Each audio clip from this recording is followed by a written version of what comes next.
advisory put in place because of that fire at the scrapyard in Pueblo has been lifted, and right now emergency crews are collecting samples of both the air and water in the area. The fire sparked yesterday afternoon at the American Iron Metals scrapyard. That's off Highway 50 near the Salt Creek neighborhood.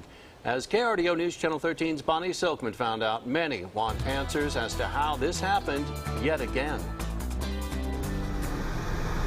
It's the scrapyard's second fire in less than 2 months. Why did this happen again? Because, I mean, they should have done something in the first place. I thought that pile was going to be moved weeks ago. Unfortunately, this is a familiar sight.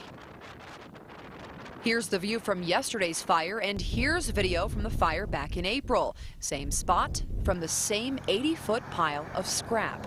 To see that it was the same pile again, it's not right. The big issue there is the size of the pile they caught on fire. I think we're all kind of focused on we need to get that pile size down. That's why the Environmental Protection Agency is back in Pueblo.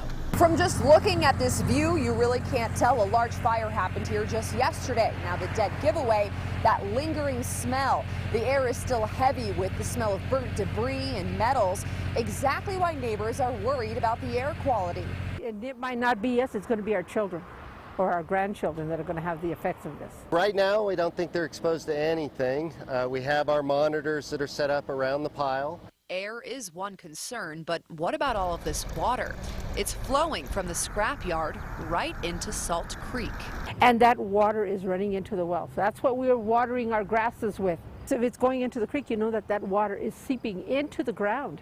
All that fire water that was put onto that pile, it's going to go somewhere. So I have a crew out that's going to be sampling that runoff. We're going to be sampling Salt Creek. Well, I think that the community is all going to ask for answers. Why is this being allowed? Where is this? What are they going to do about it? Well, for now, the fire department is investigating, and the EPA says this pile, nearly the size of a football field, needs to get smaller and fast before this happens a third time. In Pueblo, Bonnie Silkman, KRDO News Channel 13. We called the owner of the scrapyard but haven't heard back from him yet. The cause of the fire is still under investigation.